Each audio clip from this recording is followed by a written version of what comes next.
All right, guys, what's going on? How's everyone doing today? Bit of a late one. I did a live stream on 3D's channel. We do live stream that. That was at 10:15. So that's usually when I go live. That's why it's a little bit later today. Wherever you are in the world, I say welcome. Guys, there's a lot of fights coming up, a lot to get into. Boxing, MMA. I'm going to focus the majority today on boxing, though. I did put up in the Discord as we get later on in this live stream, if any of the MMA boys want to stop in or drop in, I'll drop the link. If anybody on the boxing side of things as well wants to jump on after like the 15-minute mark, let me know. I'll drop a link. It is July 22nd, 1:15 p.m. Crazy. I had to look at it twice. I never go live this late. And let's just get into it. I'm going to bring the odds up. My book is still, they're not giving me everything. So the book on the screen is the one that I use. On the money line, we'll go over this real quick. We'll just get right into it. Guys, if you're not in the Discord, I'm going to leave that link pinned. It's a couple bucks a month. Join our Discord. We're approaching 1 full year. We started it August 1st last year. We're approaching 600 VIPs. So you can either join here on YouTube or Patreon. I'll leave that pinned. It's a great community. It's not just boxing, filled with boxing sharps, film study, that sort of things. We got a lot to get into. So these are the only fights I'm getting, boys. Tyson Fury, I can't believe they're letting us bet on this fight only because it's not being streamed. I found out yesterday they're doing this fight in Thailand with no stream, and it's for his reality show. So, I mean, 2% return on the money line is pretty much unplayable. So I'm getting the Fury, the bank fight. So 1, 2, 3, 4, 5, 6, 7, 8, 9, 10, 11, 12, 13. Only 14 fights. In usual betting fashion, probably by tomorrow, I'll have all of the fights. And for all the JSB insiders, check the members only section. And all the Patreon boys, check the Patreon members only. You should have 1, 2, 3, 4, 5. You should have 6 live tickets. Our long shot, our quarterly parlay is live that pays plus 538. We have a couple legs left on that. Our July and August parlay is live. It pays plus 1,000. 2 legs have hit on that. Our dog of the week in boxing is live. Our UFC dog of the week is live. And then today I posted a short parlay. 4-leg money line pays plus 180. I'm going to give more action. Oh, shit. And there's a UFC parlay. So, yeah, there's 6. That's already 6 tickets.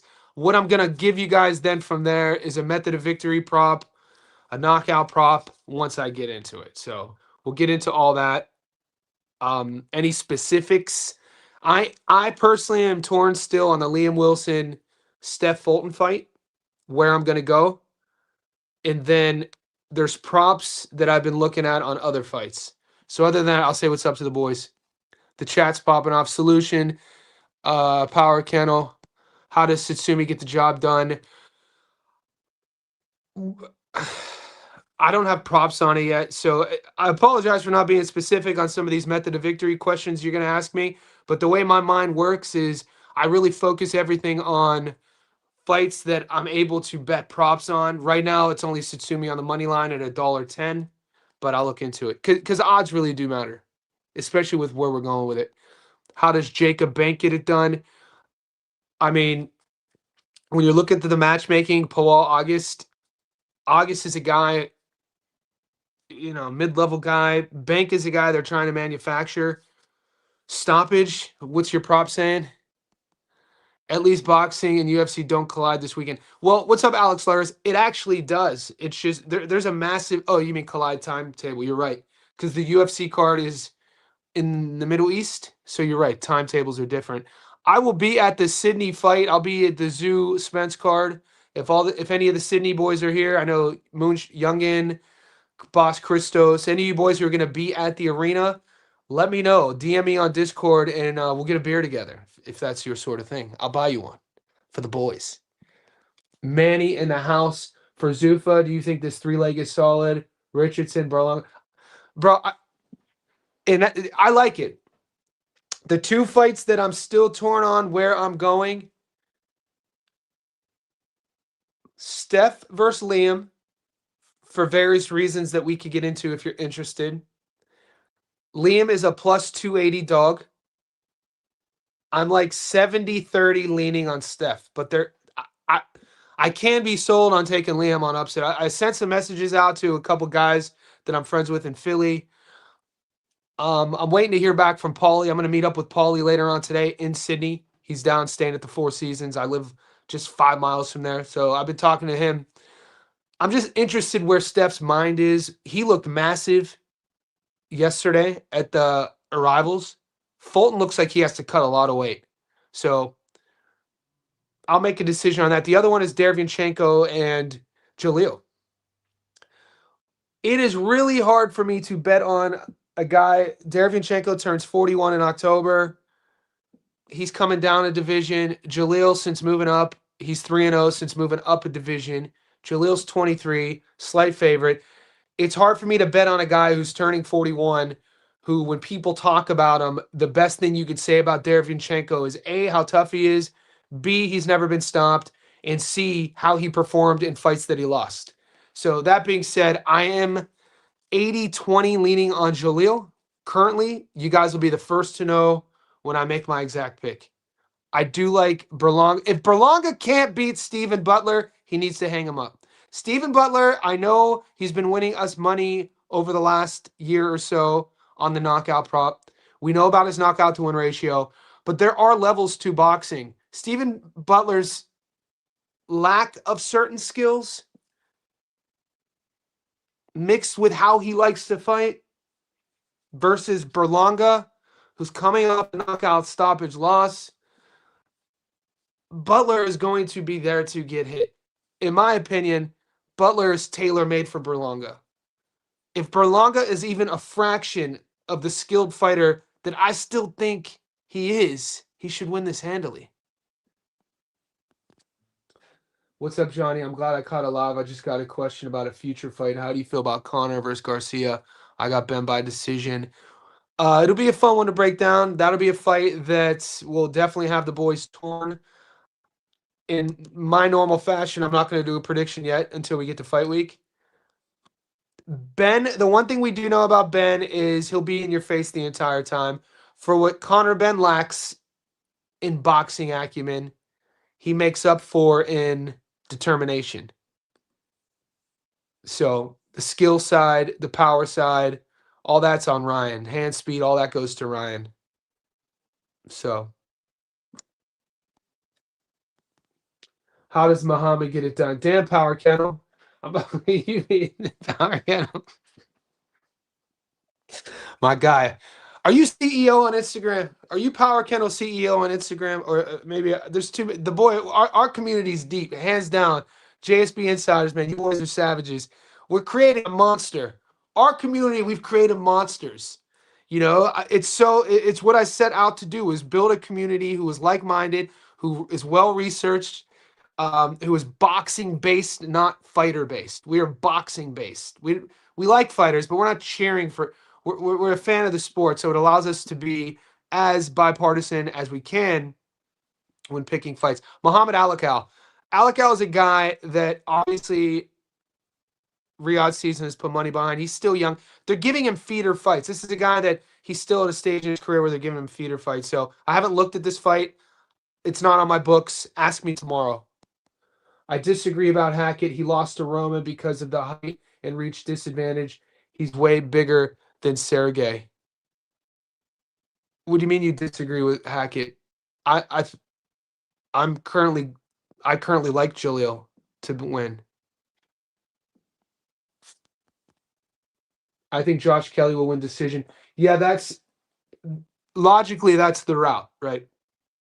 Guys, I don't know where your bankroll is. I don't know. I assume if you're in our ethos, you should be winning money, you should be saving money. Whatever your bankroll is, whatever you this is why I always say betting, there's boundaries you should have with strategy of betting, but it's ever changing. Meaning, not every bet you're going to make is going to be the same amount. Not every bet you're going to make is going to be with the same stress. So, from my perspective on what I do as the, you know, spearheading our group of savages, is that sometimes we'll make bets, and I don't have a term for this. What would you, when I'm looking, we got money to risk, we got money to spend. There's certain bets where you're going heavy, where they're responsible bets, and you make your bread and butter on that. But there's other bets where you're gonna cut your unit in half or not go as deep, but it's gonna be risky. So if you got money to throw around, there was a similar fight. I brought it up in a live stream earlier. Carmen Agarco is undefeated. He's a 5'8" guy, not a big puncher. Been in some close fights recently. Got a world title fight. Shout out to Agarco. If you would have told me 4 years ago he'd be fighting for world titles, I wouldn't have agreed with you. If you would have told me 4 years ago Josh Kelly would be a world champion, I would have agreed with you. So career trajectories, I think, from that point, Kelly fought a guy named Flavio Bea a year and a half ago. Not this October. I think it was the October before. My timeline's a bit convoluted. No, it was last October. And on the knockout prop, it was plus 200 because Kelly was still rebuilding, wasn't really stopping guys. But I felt it was worth the risk because I thought Flavio Bea was a level below Josh and had an inflated record. So I sprinkled on the knockout, and Josh knocked him out in the first round. Josh Kelly right now by knockouts plus 500. So I'm playing Kelly on a money line parlay. And if you would have taken Kelly a week ago, you would have got him at 38%. Now, those odds have currently gone down significantly. I'll bring the odds back up once my laptop reboots. It just crashed. Kelly is down to, I think, 28% on the money line, but the knockout is paying plus 400. And I think points. What are you getting for points? I'll look at my other device.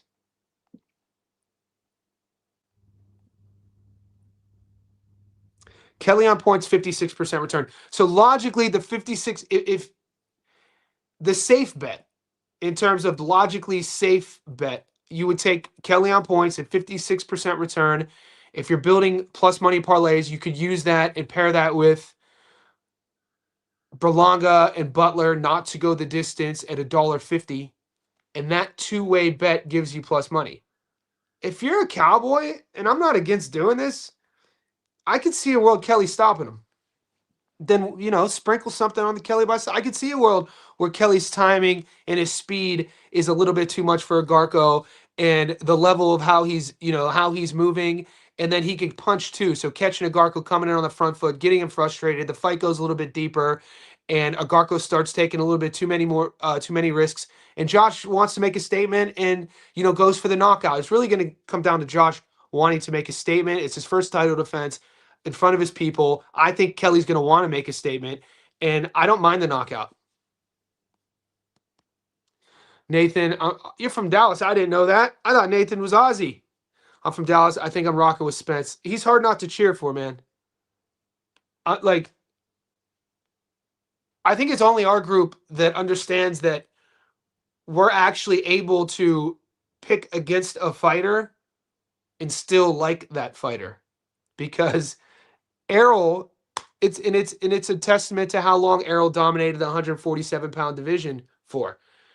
More than 5 years, but I always say Errol's prime for me, when you look at his performances, was probably from 2015 to 2018, when he wasn't just winning, when he was starching people. He wins the belt in 17 against Brooke.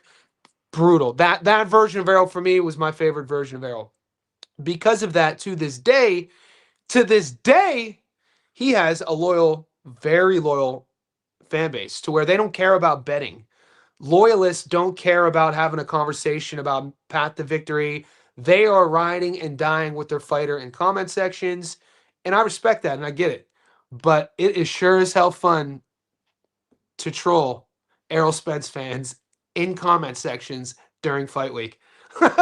They get super emotional. They might be more, mate, this time around too. Maybe it's because we're at the tail end and people are understanding this. Probably Errol's last fight. they're even more emotional this week. I think it'd be a Hollywood story for Errol to come to Sydney and become the first fighter ever to beat a Tszyu in Australia, especially after all that Errol has overcome. I'm not betting on that, though. Josh Kelly, Liam Wilson, Tim Tszyu, good parlay. Okay, so the risk obviously would be Liam at plus 280. The question is, which Steph Fulton are we getting? It's weird. I don't know if, the community I live in, I pay down here in Sydney, you have it's called MBN, and I don't know anything about tech. Maybe everybody knows what MBN is, so now I sound like an idiot. But I made sure to, life is too short for me. I'm old now. I'll never cheap out on hotel. Life's too short for me to stay at cheap hotels, to eat cheap food. When I'm 44. When you're in your mid 40s, these are decisions that, as a man, I think we all probably come to terms with. So high speed internet was also one of those. So top dollar for MBN. The only time it ever gives me issues is when I live stream this time of the day. And I'm starting to think, I wonder if it's because the community I live in. I'm not sure. But that's why you're not seeing the odds on that side of the screen. My laptop is still loading. But Liam Wilson and Steph would be the risky one for me. I think Tzyu's easy money. I've also been looking at Mike Davis. I feel those takedowns will be an issue, man. I hate how the control time counts for so much. I've been burned so many times.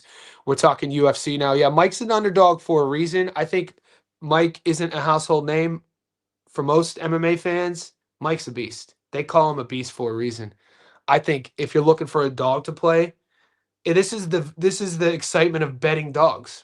I'm not talking 10-1 dogs. Mike's like not even a 2-1 dog. I think I got him at plus 180.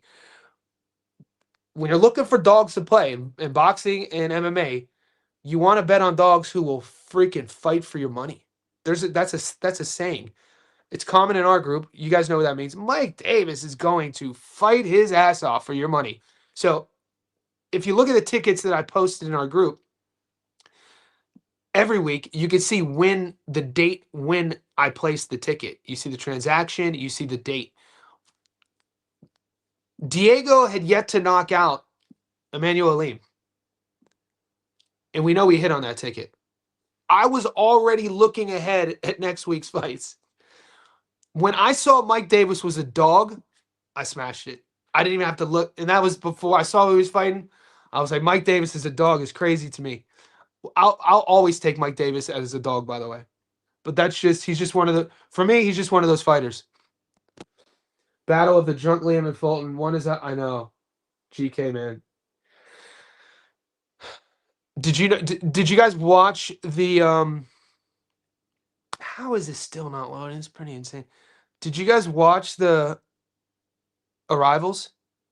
I brought it up. We were kind of live chatting in our Discord last night. Shout out to the boys. They talked to all the fighters. They talked to Amon Rita. They talked to Paul Fleming. They talked to Tim. They talked to Errol. They talked to Steph. Why didn't they talk to Liam? And it kind of makes me feel weird talking about because he's so young. But you're onto something there. 3-leg for UFC, Dulatov, Ankalaev, and Mike Davis.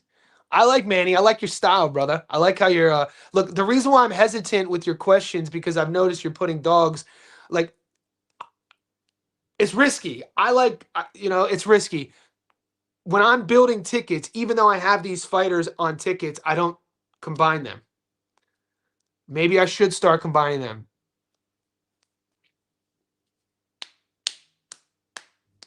But that's my hesitation. Because, Davis as the dog on a parlay, he's the dog for a reason. If he doesn't hit, your ticket doesn't hit. So why not I don't know what your bankroll is. My strategy is always, I'm going to take a dog, I'll put him on his own ticket. But one of the boys in our Discord took my dogs last week, took all my tickets last week, and won $130,000. So it does have me thinking differently. Like, why not? Like, we'll have weeks like this. They don't happen all the time. But going 6 for 6, excluding Ruben Aguiar, everything hit last week. The UFC dog hit. If you would the UFC dog, the boxing dog, the method of victories, the knockout props, we were spot on with all of them. The Japanese dog last Tuesday, and one of the boys in our group put all of them on one ticket and won $130,000. So I like it. Why can't I bet the Tszyu fight? This is what the Americans. Are you in America? I was talking to Tommy Rando, and he was saying the same thing. Are you guys not getting? You guys aren't getting the Tszyu fight in America yet, are you?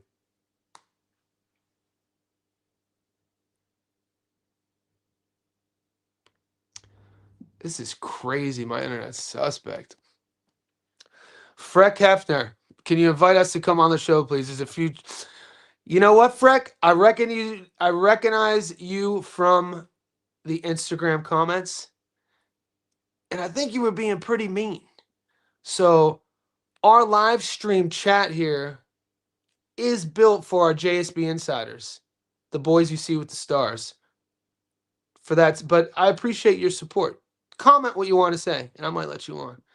You were out there defending EJ a little, like the Errol fans are out here defending his honor. You know, like that's the one thing about what we're not.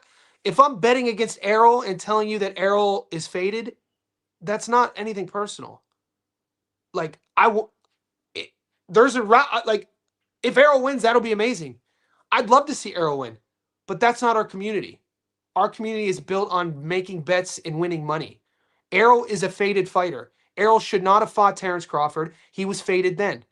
We know why. It's not anything shocking. Errol's style in itself, even if Errol Spence never took 3 years off, even if Errol Spence never got into that car crash, his style doesn't age well. Anyways, he gets hit way too much. Anyways, he hasn't been the same guy since the car crash. Anyways, that is all evident. But Errol Spence loyalists, they don't want to see that. They're delusional, which is fine, because in boxing, we're hopeless romantics. We want to see him be that kid he was in 2013, turning pro, coming out of the amateurs, wearing the American flag shorts. You know, I'm a fan of Errol. I've watched his whole career. Just because I say he's going to lose and probably get stopped doesn't mean I'm not a fan of him, man. Sergey Derevyanchenko struggled. Sergey hasn't, dude. I don't think Sergey looked good in his last fight. And his last fight was a year ago. And if you look at Jaleel Hackett over the last calendar year, so from today, rewind 12 months, I think this might be Jaleel's third or fourth fight. It'll be Derevyanchenko's first fight.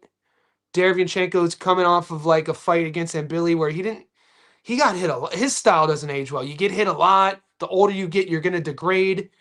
Derevyanchenko is going to be 41 in October. I like the matchmaking. I like Jaleel Hackett's father and his camp for taking this fight.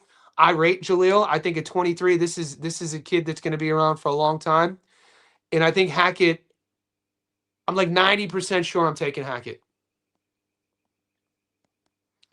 Have they announced the referee yet for the Tszyu Spence fight? I hope it's the little Filipino ref that ref Tszyu versus Ocampo. He's a good ref. Aussie pugilist. See, this is how well versed our you boys know the refs. That's all. I'm gonna leave it at that. You boys know the refs. We up.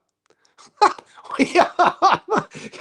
The boys know I gotta get my ref game on point. I know a few. I know Thomas Taylor with the hairpiece. My man with the hairpiece and trying to dye his beard. You know he's out here slinging on the weekends. No, you know, keep it up, Thomas. Who else is our boy? We got a few of our boys. Who's old mate from the UK who will stop fights in the third round after a 3-punch flurry? He'll just be like, we cool. A-side, we good. It's just over. Forget his name. I got to get my ref knowledge up. High interest. Yo, Johnny, I don't trust Fulton, brother. I think Jaleel Hackett should edge him out. Okay, so you guys are seeing these. I think these are our fights where we're going to make our money. I think we have an opportunity if we play our cards right. Liam is plus 300 on some books. Fulton looked like he don't give a fuck no more. I don't see the fire in his eyes. Right now I'm leaning no distance. Julius, you want to jump on and chat? Let me know. Sergey made middleweight in 4 years, that weight cut. Yeah, and this is another thing, guys. Usually aging fighters, you'll have guys as they age, they move up. Perfect example, Errol 147, he's fighting at 160. That's just an example. Errol's 36. Sergey's turning 41 in 2 months, and he's coming down. And since Jaleel has moved up, Jaleel's 3-0. And I feel that, and this is one of my selling points on taking Pacheco last week by knockout, similar to this in that I said Pacheco seems like a guy at 25 with the coaching change that I fully expect him to add levels to his game, having linked up with Buddy. And that's exactly what we saw. We saw him catching, he's throwing the counter backhand, which was nice, using the jab from the outside, brought his body work back. In relation to Jaleel at 23, this kid's so naturally gifted, big, athletic, aggressive, wants to be in the wheelhouse. I expect at that such a young age him to show us more wrinkles with each fight. Great step up for him. Great step up for him. Tough fight for a 23-year-old kid. Great step up for him. I believe in Jaleel Hackett. I think I rate him. I think Jaleel Hackett has an opportunity to make some noise for the next few years. So if he could go out there and make a statement against Derevyanchenko, a statement in which no one has done yet. Derevyanchenko 16-6, far from perfect, never been stopped. They call what's Jaleel Hackett's nickname? El Negro Mexicano, the Black Mexican, referring to his style. He wants to cut the ring in half. He wants to pressure you, put you in the phone booth, and break you. You'd have to think that's why they took this fight. Team Hackett. Be the first guy. And then if he does that, everything opens up for Jaleel. Everything opens up. I like believing in that. That's what, when I'm betting on Jaleel, that's what I'm betting on. And this is why I talk about boxing fans. We kind of can be romantic sometimes about it. Sometimes it pays off. We get paid off by looking at things like that. But when I look at breakdowns, there's always an element of that. Like, why are they taking this fight? What does he have to gain? Where's each fighter trending? Who has more to gain from this fight? Like Derevyanchenko, he's fought, everybody, and he's on the short end of the stick. His best performance I asked Gary earlier today, 2020 against Triple G. Maybe it was 2019. In a fight on paper, he lost. So are we talking gatekeeper status? I think Jaleel Hackett, I think it's a good spot for Jaleel. I like the connection he has with his pops. It's an exciting fight. I'm talking myself into 100% taking Jaleel on the money line. Guys, wherever you are in the world, there's 75 of you here. Like the video. Let me know what time it is. We're 28 minutes in. We got a lot of work to do. We don't always have to agree on everything. We know that. I'm not trying to talk anybody out of their bets. I never do that. I'm not telling you guys, if you're new to the channel, because our channel is growing, that I know more than you. It's not what I'm doing this for. We are true blue boxing fans. We do this every single week. We were streaming Monday night the Japanese fights. We had 100 people in the Discord live streaming the Japanese fights. So if you're new here, this is what we do. We're not a casual page. So I just want to reiterate that. A lot of you boys already know that. I feel Ben struggled with Regis due to the southpaw style, him being green.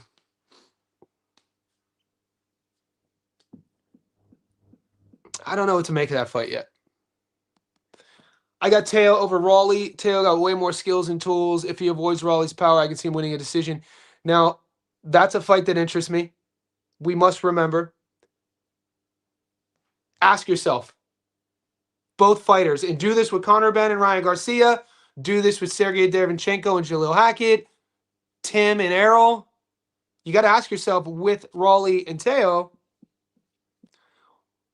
is this the best version of Tszyu? And if it's not, when was? If you ask me, Teofimo Lopez at 20 years old was one of the best in the world. 21 years old, Tszyu? Jesus Christ, dude. Now, I'm not saying he's degraded so much, but it's not sometimes in those lighter divisions, not that light. It's not like he was fighting 115. Under 147 pounds, sometimes guys mature at a younger of an age, and in the little bit more grown man divisions like 160, even 154, 168, it takes a few years when you see a guy's physical maturation sort of happen. Like Xander, for instance. I think Xander at 22 at 154. What we could see Xander when he's 27 at 160 could be a guy who's mowing guys down. Tszyu at 2021 to me, that kid was special. What is he now? Mid to late 20s, still athletic. I just feel he's not the same fighter. I don't think there. I think there's a world where Raleigh could beat him. I think this is the best I think Raleigh, on the other hand, now fighting at 147, it's Raleigh's belt. Raleigh's the 2 division world champion. Raleigh's coming off, one's belt at 40, one belt at 47, has the power. I mean, I think he's showcased against Ryan. He's more than a guy who just can land his hook. How do you land that hook? You got to set the hook up. You have to have good timing. You have to have good footwork. You have to know how to manage range and space. You have to use the ring. So when we're talking about high-level world title fights, and you're talking about guys who become multi-level world champions, there's a lot. There's a lot more going on behind the scenes other than what we see or what what a guy's good at. So I wouldn't just throw Raleigh away in this fight and just say that Tszyu would win, but that I don't have an official pick yet. I called that a while by knockout this Monday in the Discord. Hey, man. We all did. Why? You know why you didn't call it? Because we up. We all did, brother. We're a community. This is a teamwork. It's team effort, baby. I called RJ and Jose on UFC last week on live. High interest, same thing. You know what? You know why you didn't call it? We call it. We're a community. Guys, go to the Discord, man. If look at the chats that guys like High Interest and JK Sire having every day in the Discord leading up to the UFC fights, leading up to the boxing matches, sharing film studies, sharing discourse, not always agreeing, coming up with parlays. This is we up. This is why we win. It's not just me saying, here are my tickets. This is who's gonna win. You're not allowed to disagree. No, bitch. I hope you disagree with me. I'm not trying to change anyone's opinion on anything. And I'm still not getting internet yet. Jaleel will win by look, it's a great story. You know what I'm saying? There's definitely a storyline there. What was Pacheco's storyline last weekend? I told you this. The storyline in that fight, and I said this in my breakdown video, was that Lester couldn't stop him. You guys are telling, and this is coming from Diego. Lester couldn't stop him. You guys are telling the boxing community that Lester's this big puncher, that Lester's this feared brawler. Lester couldn't stop him. Watch what happens when I go. What are you going to say when I go out and stop him? What are they going to say now? That's that's an element of why I played Pacheco by stoppage. I also rate Pacheco. It's tough not to rate a kid who's 25 years old, who's 6'4" with a 79-inch reach, who's been fighting at the world level since he was 19 years old in a grown-ass man division, changes camps, goes back home, fighting in LA. The last fight he had at home in LA ended in a knockout, teams up with Buddy McGirt. Like, these are all things that we must talk about. These are factors that matter in fighters' performances. We look at fighters, we look at their records, we look at their resumes, and we just think that, when the fight starts and their performances based on what their career looks like, that's who they are. That's what's going to tell the outcome. There are so many underlying factors that go into each fight that in one way or another will influence an outcome. Coaches changes. Where is the fight at? What weight class is it at? Somebody in the chat earlier said the ref. Like, you got to add the ref in somewhere in there. I'm not saying the ref has a lot of precedence in an outcome, but you got to mention it. What's the promotional company? How old's the fighter? This is the fighter moving up, moving down. If he's moving down, how old is he? If he's moving up, there's all, and this is what our community does. We weigh in on all of these extraneous variables into predicting our outcomes. It's why we win week to week. It's why our success rate is higher than most. I'm not saying we win all the time, but the receipts are up on the channel, and it's not just about me. It's about the chat that we have, and that's what We Up stands for. It's about the chat. So, and logically, back to the big fight of contention, especially in the comment section with Timmy and Errol, is all of the logically, the extraneous variables of the whole scenario. Errol's never fought at 160. Errol hasn't fought in 3 years. Errol looked like dog shit against Terrence. Errol used to have punch resistance too, by the way. He got wobbled against Ugas. This was post-car crash. He was known for a guy who could take big shots in his prime. He wanted to break your spirit, break your will, break your body down. One of my all-time favorite southpaws. He's actually one of the only southpaws that I like who's who's a marauding brawler. My other two favorite southpaws are defensive wizards, Pernell Whitaker and Paul Spadafora. So um, Errol not having, the punch resistance started leaving after the car crash. You could see it in the Ugas fight. Crawford proved that he can't take a shot. That's at 47. He doesn't fight for 3 years. This fight's at 160. For me, it's not that Tim is better than Errol. It's not that Tim will ever be better than Errol. It's this version of these guys fighting Sunday afternoon in Sydney. My hesitation with Errol is being able to take a punch and his brain health. And as a fan of him, I don't want to see him fighting. That's another thing. And that's another thing that's hard for me to explain in comment sections. When I break the videos down of him looking flat-footed, him looking slow and lethargic, how dare No Limit put up this video? They're gaslighting people. They put up this video, I put it up on my YouTube, of Errol working with Ronnie, and they're just hitting the pads, which is fine, in my old gym at Bondi Boxing Club.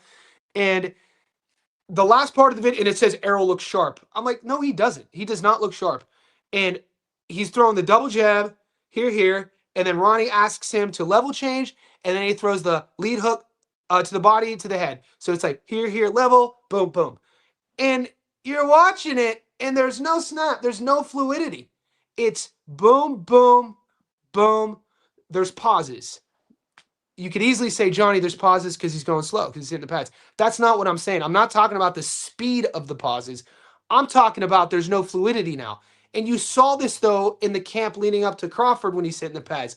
Fluidity in your punches, in your combinations, is a sign of brain activity. It's triggering neural synapses from your brain telling your body what to do. You're not even thinking about it. It's just second nature. It's like, breathing.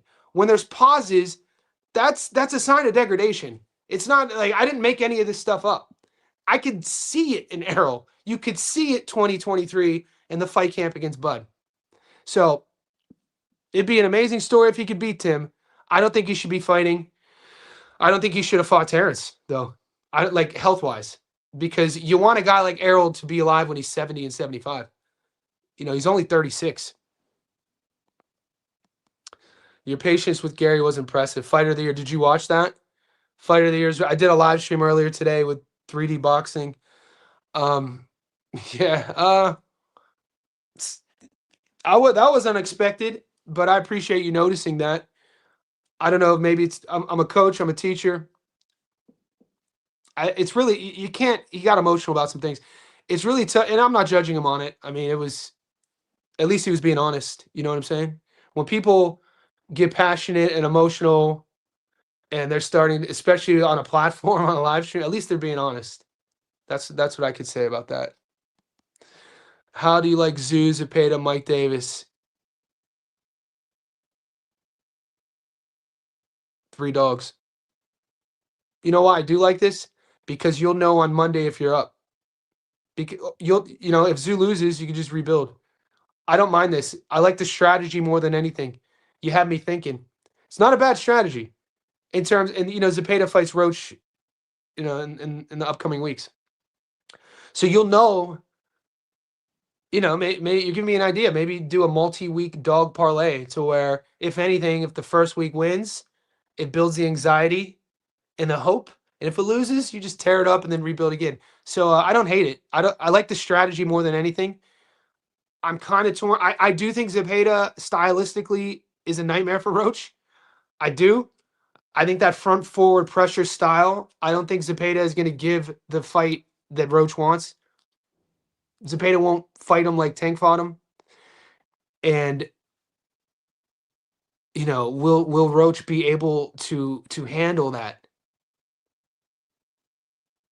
I'm still torn. I like Lamont Roach. So many good fights, guys. Dude, boxing hands down, greatest sport on earth. Why don't you have Jaleel Hack? Because I needed to chat with you guys. See, this is what you guys sometimes give me too much credit. I know when we're winning, I learn just as much from you guys and you learn from me. That's all I'm saying. I really mean that. a lot of my process and strategy of winning money consistently, and I've never won more money than I have this year, by the way. And I've been betting before you even knew I existed. A big reason of our success is through these chats. It's why I go live every day. If I need to talk something out, talk a fight out, I actually listen to what you guys are saying. You have no idea how many times that, and in the past, it's burned me. Why I haven't bet on Jaleel? Because in the past, maybe months earlier, I would have already made my bet. I would have done these live streams. You guys would have brought something up that I didn't see, brought up a fact that I didn't know, and then I couldn't flip flop. And then you guys were right and I was wrong. So now what I do for me, my strategy, if I think there's close fights, I will wait until I decide that I feel comfortable enough based off of what I've already know, what I already see, what I already think, and then what you tell me. So that's why. Good question. Johnny Maggs, my guy. Super Bowl champ in the house, Seattle. Let's go. Jackson Smith and Jigba, Ohio State. We up. Do you think Aaron? I do. Wins by decision. I'd have to look. Aaron hasn't fought in a while. I hope that kid stays active. You guys know how I feel about Aaron McKenna. I rate Aaron McKenna. I think he's going to be a world champion. I was told he was first put on my radar. I have a Facebook group. It used to be called Boxing News Today. Bud Crawford's coach. I'm getting messaged by like 3 different devices. I apologize. My head's everywhere trying to juggle. When I learned Aaron McKenna and his father and his brother were flying from the UK to train at B&B in Nebraska, I was like, holy shit.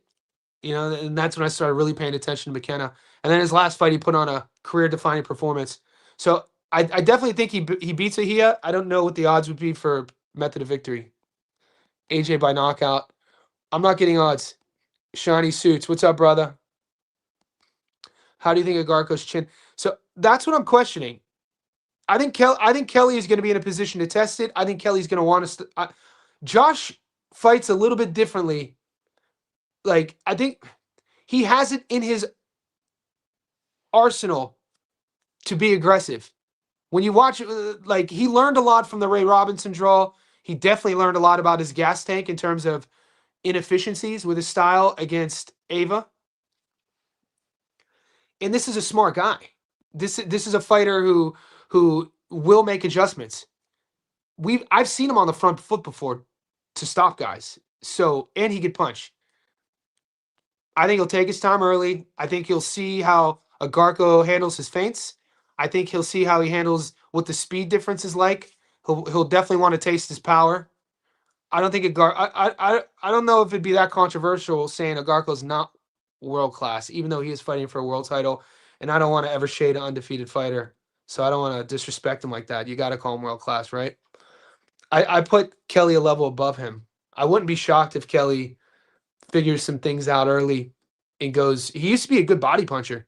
When you look at Kelly coming out of the amateurs, and the fights leading up to the Ray Robinson fight, Kelly was a guy who would stand in the middle with you, put your back on the ropes, and work the body, work up top. And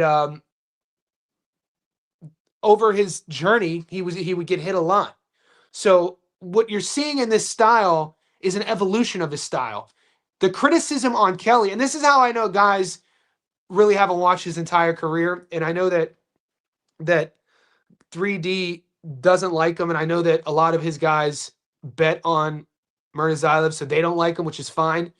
But I watched Kelly out of the amateurs. Josh Kelly used to get the criticism now from the Murtazaev fans is that he ran. That's the criticism, that he's not a fighter. He doesn't like to. People are questioning his willingness to fight, which is absolutely a very casual take, by the way. All things considered, to say that is a very casual take. The criticism on Kelly used to be that he got hit too much. If you watch his career, if you know the kid, that's what they used to say. Put your hands up. You get hit too much. Why are you punching with him when you don't have to punch? Why aren't you front running? Why are you making your fights harder than they really are? That used to be the criticism. So when I see how he operated and won that world title, that's masterful to me. Because I watch it. You watch a fighter and you watch the whole career is a painting. Especially as they grow and they become world. I always say I love a guy who's lost or either got stopped before they were a champ and then had to rebuild and became a champ because that's their canvas. And you watch the whole story being painted of Kelly's career, you would know that. You would those adjustments that he had to make. He would have never became a world champion if he didn't make those adjustments early on.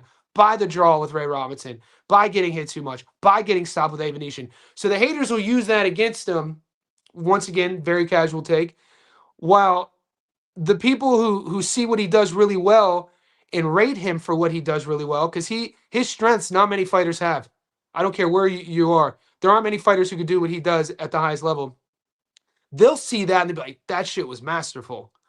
So that's what I see. I think there's some parallels with what I see in Josh that I see in Shakur in terms of what I just said. Not many fighters could do. Same thing with Jaron. I'm not saying stylistically, I'm not comparing the styles, just at the high level, a fighter being so gifted, having these tools that not everybody has, and then being able to use those tools to negate their opponents. That is boxing. Boxing isn't who has the biggest right hand. We could go get drunk tonight in Sydney to a bar. We could go figure that out. You know what I mean? We could do wherever you are, though, you could go figure that out if you want to play that game. That's not boxing. Berlanga Butler, no distance. That does shout out to, and got to give 3D credit. That prop wasn't on my radar until the live stream. He pulled it up. Check your books. I love that prop. I'll probably play that with something else to get some plus money. Berlanga Butler, no distance, is $1.52 right now. Like, that to me could be our diamond in the rough. Are you going to do a fight breakdown, Hitchens, Salas? If I can't get to the stats, don't lie, the breakdown, I'll make time for it here. I like Hitchens on the money line. I think Hitchens is world class. I like his move up in weight. I love his jab. I love his hand speed. I think he's learning to trust his power. I think he's going to be too sharp. The question will be either Hitchens on points or Hitchens by stoppage. And, I've won money before Hitchens on stoppage at plus 500. So it's not, I know he's not a knockout artist, but I have evidence of him winning by stoppage and me playing it at crazy odds. I just have to do more tape on what this version of Ricardo Salas looks like. Yeah, that's CEO power. What's up, playa? Do you think Fulton versus Wilson to go the distance? To go the distance. Give me some more time. Good evening, Johnny. I'm going to just stay away. Stay away. You don't have to bet on every fight, guys. I have to put a timer on my smartphone clock because I didn't get enough. What's up, Eli? Back. Elagos.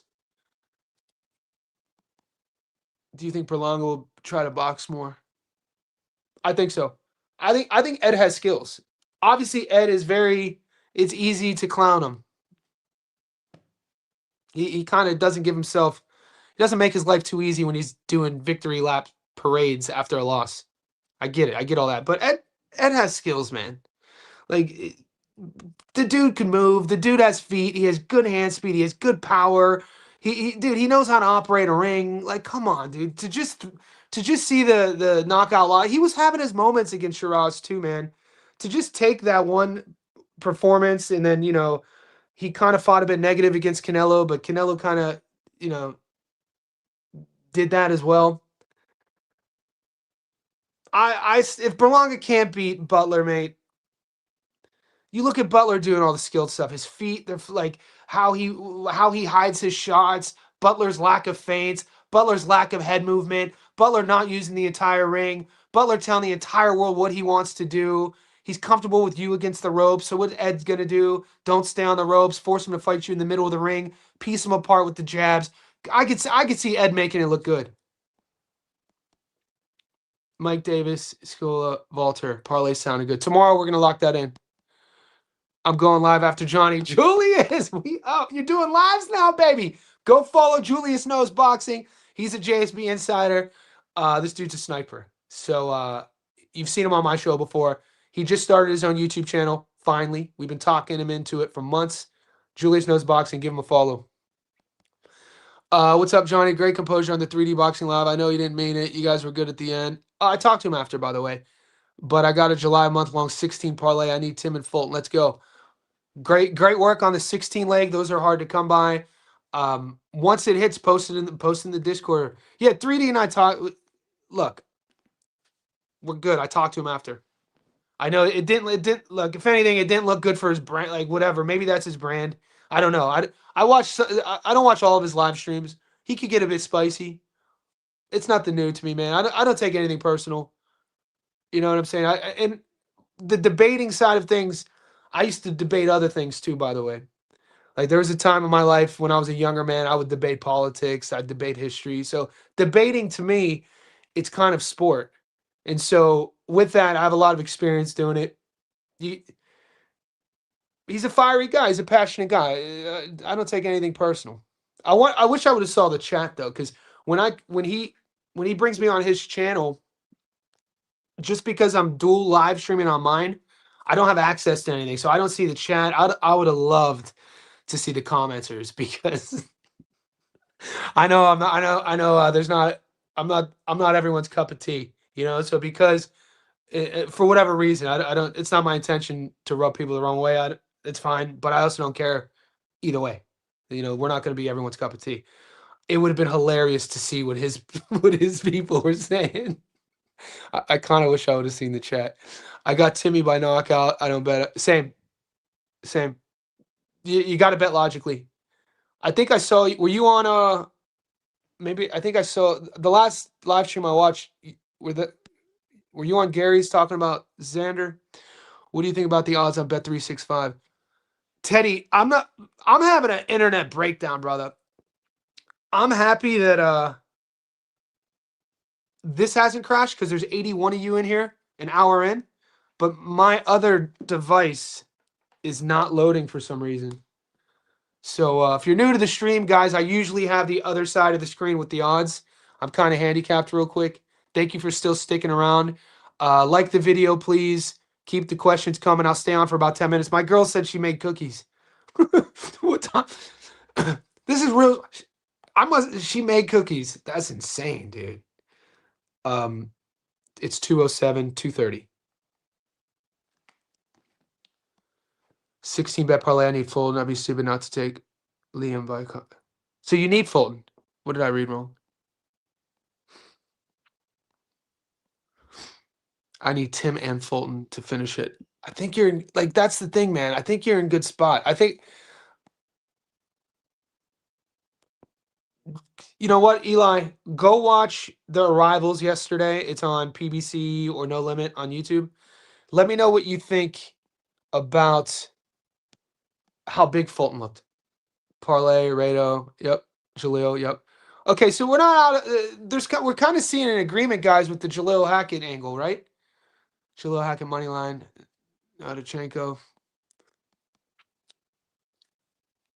I'm gonna do a little sprinkle on Spence, bro. Bro, I get it, mate. Look, and this is. I understand. I like Errol too. I get it. It's a crazy story. Like, it'd be an amazing story. How many? Let me ask you this, boys. How many times in your own personal history and journey of betting on any sport, maybe it was your favorite American football team, and your quarterback came back and he was old, and you bet on him because the old guy comes back, or a fighter who was injured or was out of the game for a long time and he came back, and you're betting because you want to see him win, and it didn't go your way. Unfortunately for me at 44 years old, I've done that too many times when I was younger. So I don't bet with my heart anymore. I bet with my wallet. That was advice my dad gave me as a kid. It took me 2 decades to put it into practice. So my heart, I would love for Errol to win. I'm kind of torn because it's going to be fun either way for me in the comment section, because I planted so many seeds to where if Errol does win, they're going to come after me, which is going to be fun. I'm kind of looking forward to it. I like that smoke. And if he does lose, like I think he's going to do, you better believe I might do a live stream after Tim stops Errol, to where I'll have the comments.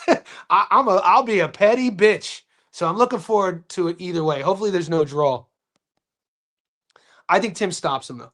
Afternoon, Johnny. You considering doing a safe money? I kind of did. Yeah, the one I posted is kind of a safety net parlay. I called it a short parlay. It's a 5-legger. Plays plus 180. You guys don't. I put Berlanga on there on the money line. You guys don't like it. I think Ed is going to win. Raleigh. And yes, I went on Gary's live stream debate. That was you.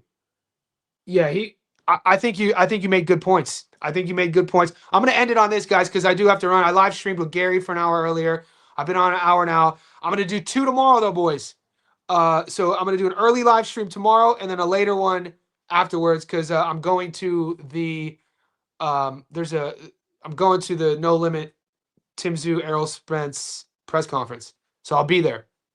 But in between that, I'm going to bookend it with a live stream and then a live stream. So you see me twice tomorrow.